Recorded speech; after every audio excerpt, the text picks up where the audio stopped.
Et est-ce qu'on n'appellerait pas ma copine d'abord? On va lui annoncer que Maya, elle a liké mon TikTok. On va appeler Nina, je sais pas si elle va répondre. Normalement, elle va répondre parce que cette meuf, elle est hyper joignable, elle répond à chaque fois que je l'appelle. On fait une pause. Putain, elle répond pas. Je viens de dire il y a 2 secondes qu'elle était joignable. Non, mais elle répond pas.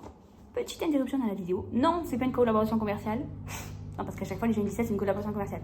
Vous allez dire pourquoi elle parle autant de Maya adorable, celle-là? C'est mon idole, je l'adore. C'est ma reine, c'est. Voilà. Hein, je suis sa fan numéro 1. Voilà, interruption finie. Il y a 2 anecdotes qui sont vraies et une qui est fausse. Est-ce que je me mettrais pas. Est-ce que c'est un peu trop à l'aise si je me mets comme ça pour la suite de la vidéo? Parce que je commence à avoir mal aux jambes là. Ah d'ailleurs, attendez, story time. La dernière fois, je filmais la vidéo. La vidéo que j'ai postée la dernière fois, là, dans quoi je me suis embarquée. Je me suis levée, je sentais plus ma jambe. Genre, je me suis levée, je suis tombée au sol. Parce que j'avais des fourmis, genre mon sang, il circulait plus. Je suis tombée. Mais vraiment, j'ai fait des snaps à copine, je suis tombée. Je tenais plus, j'avais l'impression que des. Je sais pas. Et du coup, je sais plus comment m'installer là pour pas que ma jambe elle soit coupée du. Bref, peu intéressant. Autre interruption finie. On passe à autre chose parce que là, voilà quoi. Cette fois-ci, je vais vous donner les intitulés parce que je l'ai fait une fois mais pas 2. Enfin bref, c'est n'importe quoi. Premier intitulé. Je mangeais des fourmis quand j'étais au primaire. Ça annonce la couleur. Hein. Deuxième intitulé. J'ai failli faire brûler ma maison. Troisième intitulé. J'ai fait croire à une caissière que ma mère m'avait abandonnée dans le magasin. Vous voulez commencer par laquelle? On fait quoi? On se fait j'ai mangé des fourmis au primaire? Allez, je pense que j'avais genre entre 6 et 10 ans, hein, comme d'hab. Plus 10 ans quand même, parce que 6 ans quand même, faut être touché. Hein. À 10 ans aussi, il faut être touché pour bouffer des fourmis quand même. Moi, pour que vous visualisiez un peu, ma cour, elle était immense. Vraiment, ma cour de primaire, j'en rêve la nuit, elle était immense.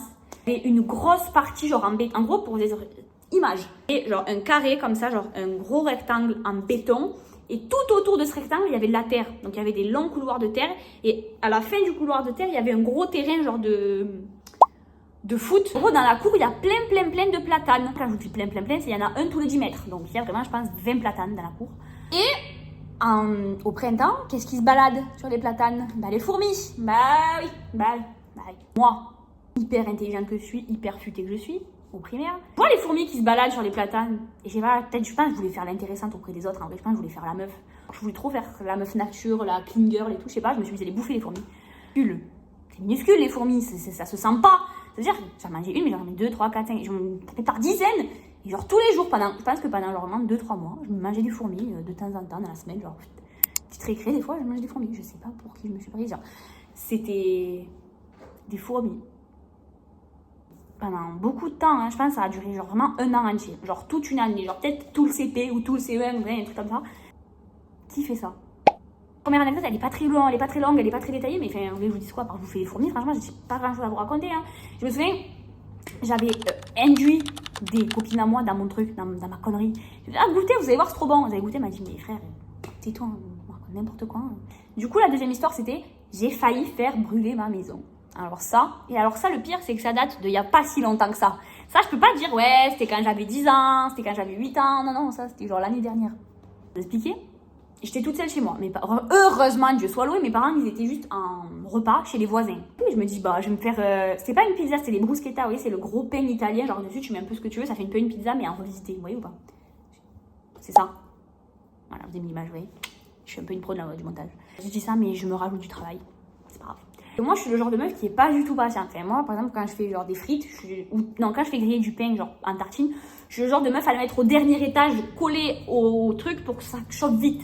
J'aime pas attendre, ça m'énerve. Ça m'énerve, c'est une perte de temps. Ça m'énerve. En plus, je dois rester devant le four parce que ça cuit en 10 secondes. Sauf que le temps que ça cuise, en fait, c'est horrible parce que quand le four il est chaud, en 10 secondes c'est prêt, mais le temps qu'il chauffe, tu dois rester devant le four. Du coup, je me suis dit, moi, les bruschettas, je les mets tout devant. Enfin, tout en haut, comme ça cuit vite, je mange et c'est plié. Donc, je mets, évidemment non, en fait, je sais même pas pourquoi, j'ai mis du papier cuisson, alors que ça pouvait très bien se mettre sans papier cuisson parce que c'est du pain, genre, je sais pas pourquoi.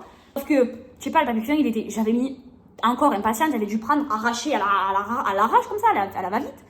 Le papier cuisson, trop grand pour le four. Du coup, il remontait un peu. Qu'est-ce qui s'est passé? Ça, c'est le toit du four, ok? Le papier cuisson, il a touché ça, une fois que c'était chaud, hein, mais chaud, il a pris feu le papier cuisson. Ça veut dire que mon four entier, parce que du coup, une fois qu'il y a ça qui a pris feu, après il y a tout ça. Donc moi, j'étais pas devant, puisque du coup, je m'en foutais. J'étais assise à ma table et je vois, il est vachement illuminé le four comparé à d'habitude. Je me lève et là, je vois des flammes, je me dis, mais mon Dieu. Je trouve que c'était pas genre une étincelle, le four était enflammé, hein, le four était enflammé. J'appelle ma mère, je suis au téléphone comme ça, et en même temps que j'appelle, je suis là, qu'est-ce que je fais? Un mec un jour qui avait remplacé un cours, il m'avait dit, ouais, si un jour il y a le feu chez vous, surtout ne mettez pas de l'eau, et surtout essayez d'enlever le plus d'oxygène possible. Je me suis dit, si j'ouvre le four, ça va rajouter du CO2, ça va encore plus enflammer, et le mec il m'a dit, pas foutre d'eau. Comment je fais?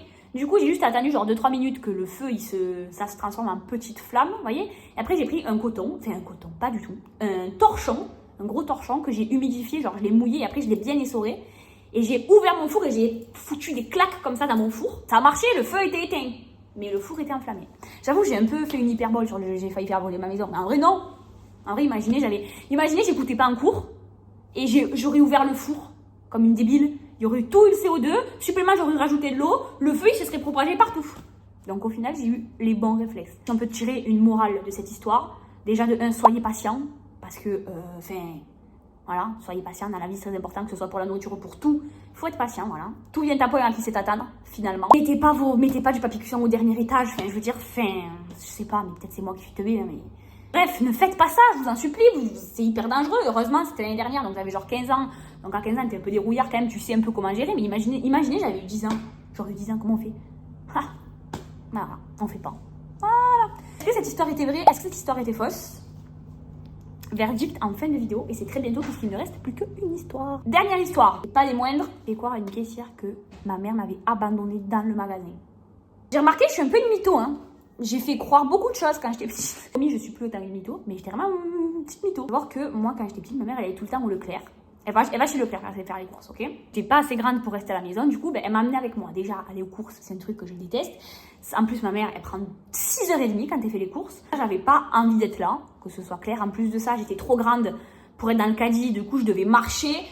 Franchement, moi, je suis très chill comme meuf, je suis très posée, assise, j'aime pas, franchement, voilà.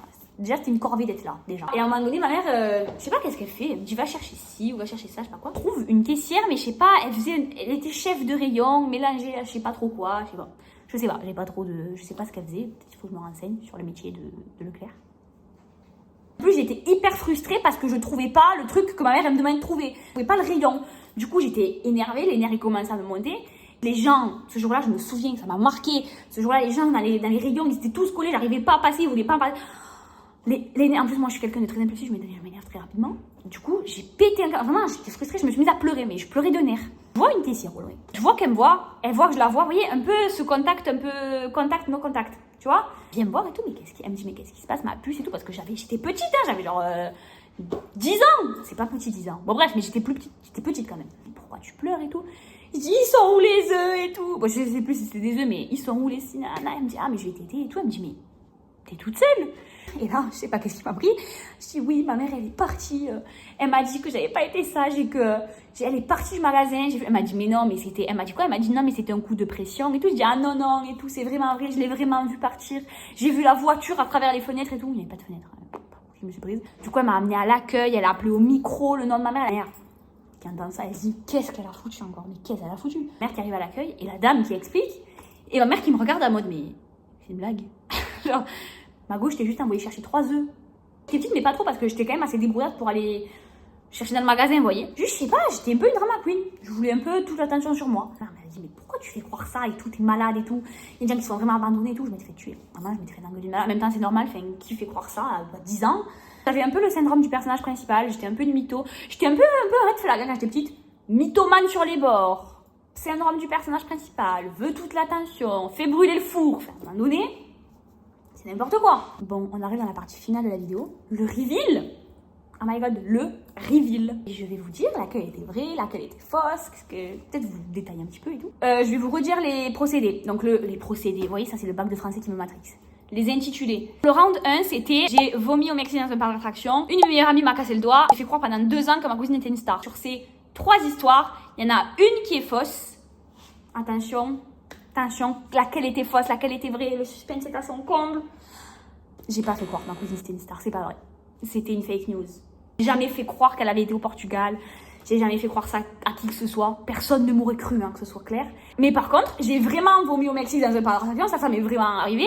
Et on m'a vraiment cassé le doigt, ma copine m'a vraiment cassé le doigt. Pour vous rappeler les intitulés, c'était j'ai fait croire à toute mon école que j'avais un grand frère à l'étranger. Je me suis retrouvée coincée dans la rambarde de mes escaliers. La troisième, c'était j'ai fini aux urgences en Tunisie parce que j'ai marché dans une merde de chameau. Celle-là, il y en avait une seule de vraie, les deux autres, elles étaient fausses. Celle qui était vraie, c'était j'ai fini aux urgences en Tunisie parce que j'ai marché dans une merde de chameau.